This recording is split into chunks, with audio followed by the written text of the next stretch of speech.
Fala pessoal, mais um vídeo aqui do canal Linha da Vila, dessa vez para comentar sobre Santos 4, UCV 2, o jogo de volta dos 16 avos da Sul-Americana, se somado com o agregado, né, ficou 8-3 para o Santos, visto que também venceu lá na Venezuela por 4-1, ou seja, Santos classificado para as oitavas, onde enfrentará o Macará do Equador, dessa vez com o time adversário decidindo em casa, ou seja, o jogo de volta lá no Equador. Bom, estou aqui para comentar sobre o desempenho do Santos, depois falar individualmente de cada jogador, e para isso vamos escalar o Santos para o jogo de ontem. O Santos foi a campo com Gabriel Brazão, Gabriel Menino na lateral direita e Gonzalo Escobar na lateral esquerda. Na zaga, Adonis Frias e João Ananias. No meio de campo, com o Cristian Oliva e o William Arão. E o Roleiser. No ataque, Miguelito, Barreal e Tassiano. Esses foram os 11 jogadores que foram a campo. Primeiro, falando sobre o desempenho do Santos na partida de ontem.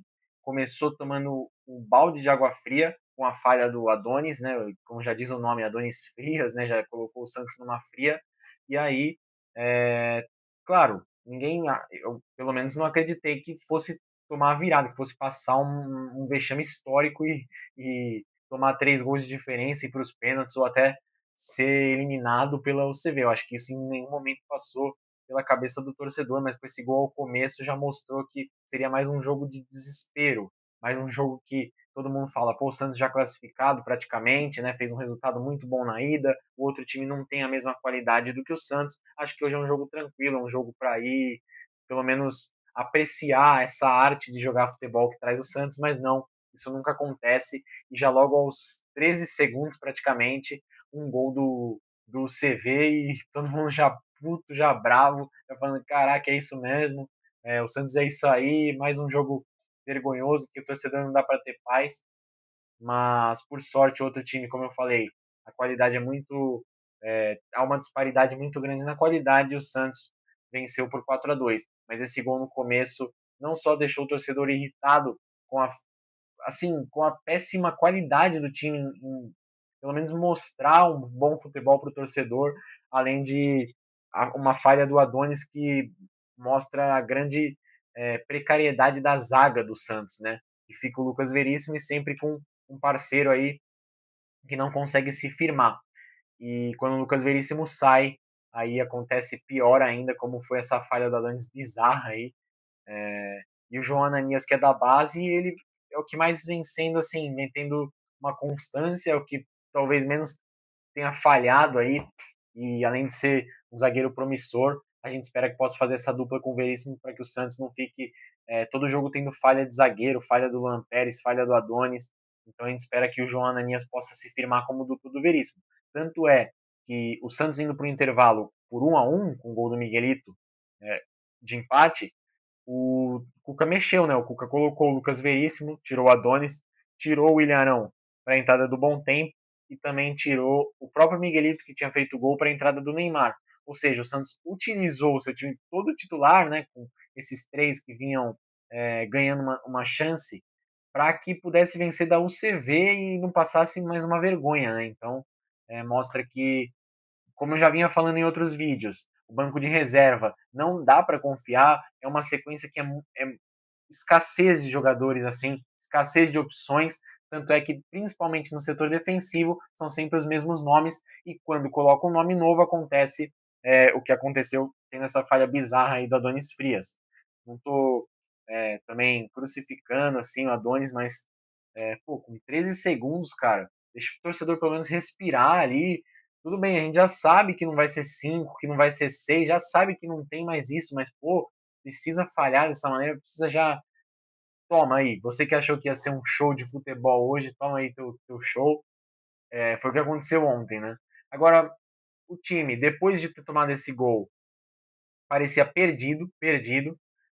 As chances que criava, parava no Gabigol e o Gabigol perdia o gol, ou o Santos também chegava no pé de outra pessoa que estava muito fraco, não conseguia concluir o lance, e aí o Miguelito foi lá, pegou uma bola, deu um chute, o goleiro dos caras já estava querendo entregar, entregou, tomou, aceitou o chute do Miguelito, o Santos foi para o intervalo com empate, aí já pôde tranquilizar, aí o Cuca veio com essas substituições, essas 3 que eu falei, e aí o time começou a jogar um futebol mais bonito, mais vistoso, né? O Neymar, você é louco, joga muito, é só passe de primeira, cria jogadas, um craque aí que tá no Santos. E vocês viram, né, a polêmica aí que falou que ele foi, que ele cobrou, que xingou os jogadores da base, o Bom Tempo Ananias já foi desmentido, ele falou que não fez, o próprio Bom Tempo disse que não aconteceu. Então, a fase já tá ruim, ainda mais com a imprensa jogando contra, fica difícil, né? Não toda a imprensa, claro, muitos que cobrem o Santos fazem um trabalho maravilhoso, mas notícias como essa, sabe, que vem como uma bomba, sem ter a comprovação necessária, já logo desmentida para o que tá ruim tornar ainda pior. Isso é muito complica demais o ambiente, né? Bom, vamos lá. Gabriel Brazão ontem não foi muito exigido. Na lateral direita, Gabriel Menino. Eu fico feliz por ele poder ser uma das opções para o Igor Vinícius quando ele não jogar, mas eu acho que ainda precisa se provar em jogos maiores. Não adianta ele fazer o gol e falar, eu tô aqui, calma, precisa se provar em jogos maiores. Jogou bem, jogou, mas pé no chão. Cada compromisso que for ter, se ele apresentar um bom futebol, quem sabe não pode brigar até por posição. Na lateral esquerda, o Escobar é nossa única opção e isso me preocupa muito. Um jogo que o Escobar estiver fora, como é que o Santos vai fazer sem o Vinícius Lira, sem o lateral esquerdo como opção? Tudo bem, tem o Rafa Gonzaga, mas muitos jovens que eu digo, né? O Escobar representa da raça, mas assim, um jogo que ele não jogar, um jogo que ele não tiver bem, um jogo que ele não tiver, entendeu? Pode custar o resultado para o Santos e isso causa uma certa preocupação em mim. Na zaga, com o João Ananias e o Adonis Frias ontem, eu acho que tirando essa falha aí, também não foram muito exigidos. Só que aí tá um ponto que eu quero destacar aqui. A zaga do Santos tem um certo problema que toda vez que a bola vai na área, toda vez que o time consegue criar uma chance, não tem tranquilidade, não tem comunicação, parece que eles não se conversam. A bola vem, não fala é minha, não fala tem ladrão, ninguém se conversa ali naquela zaga. Você vê, o segundo gol que o Santos tomou no escanteio de cabeça, pô, toda bola aérea os caras vão ganhar, não só do UCV, mas em qualquer jogo que vai jogar. Bola aérea é uma grande preocupação. Então, esse é um problema que o Veríssimo custa para corrigir e quando não está o Veríssimo, ele volta. É como se fosse uma ferida. O Veríssimo é o band-aid ali que segura, mas quando não está ele, é sempre assim, é um apavoro. Tudo bem, ontem o resultado já praticamente garantido, tranquilo, estava 3-1, mas pô, bola aérea, você precisa se conversar, você precisa já tá premeditado que o Santos é ruim em bola aérea. Corrige isso, por que nunca arruma essa essa deficiência que tem a zaga do Santos? Então, é uma preocupação não só para a zaga do Santos, mas para que todo jogador que entre na ausência do Veríssimo faça com que a zaga do Santos sofra com esses problemas e possa custar muitos e muitos resultados, porque um gol de diferença que o Santos faz, jogando melhor com o adversário, chega um contra-ataque que toma, um escanteio que dá para o time dos caras, já é uma pressão no coração de todo torcedor, e isso não é bom, principalmente para um time profissional, para um time que está brigando por 3 competições aí, não está brigando pelo brasileiro, claro, mas joga um dos campeonatos aí muito concorrido como brasileiro. No meio de campo, com o Oliva e com o Arão, eu acho que melhorou o que teve contra a Chapecoense, que foi a falta de um jogador para marcar ali, mas eu ainda assim achei o meio de campo para criar jogada meio perdido. Os lançamentos não muito objetivos, a criação de jogada um pouco ruim, um pouco atrasada, sem saber o que fazer, parece um time meio sem tática, sabe? Eu pensei um pouco isso assim. Gosto bastante do Oliva, mas a partida do Arão ontem não me agradou, não. Tanto é que ele saiu no intervalo, foi um pouco criticado, mas eu acho que melhorou a questão defensiva, a questão de ter mais gente para ajudar ali na zaga, porém falta criação, é perdido, perdido, perdido, completamente perdido. E o Roleiser ontem não fez sua melhor partida, vários vídeos eu falei isso, né? O Roleiser não fez sua melhor partida, tal. Ele tem qualidade, ele domina a bola, ele põe no chão, mas na hora do vamos ver, na hora de tirar o 10, parece que falta alguma coisa pro Roleiser, e ontem foi assim mais uma vez. Real meio sumido ontem, mas pegou a bola, foi um dos que mais correu, mas eu digo assim, sumido, não foi sumido, né? É injusto falar, tanto que ele deu um passe ali pro Gabigol, que era pro Gabigol ter feito, mais um gol perdido por ele, né? Eu digo sumido assim que antes de jogar tantos jogadores ofensivos, o Barreal aparecia mais, mas agora parece que ele tá mais ali no cantinho dele, né? Mas é um jogador bom também, que tem qualidade nesse elenco do Santos.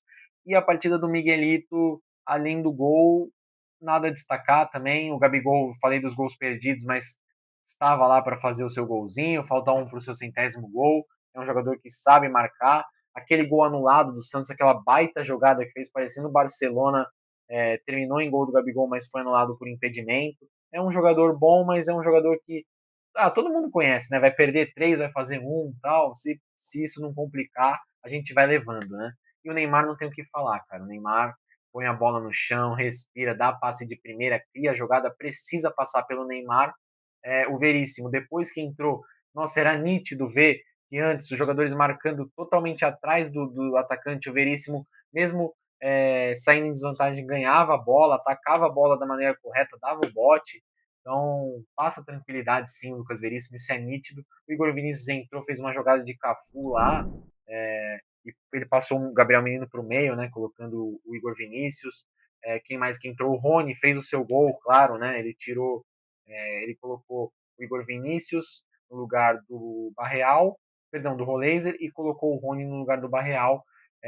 O Igor Vinícius jogou para a lateral direita, enquanto o menino foi para o meio de campo, e o Rony jogou ali no ataque, corre bastante, corre sempre o Rony, vai para cima da bola, conseguiu ser recompensado com um golzinho, numa jogadaça do Bom Tempo, né? Também não falei sobre o Bom Tempo, tem muita qualidade o Bom Tempo também, para criar jogada, para pensar rápido, para dar passes importantes. Ele que deu o passe para o Gabigol naquela jogadaça. Então é muito promissor também o Gabriel Bom Tempo e o Rony muito esforçado.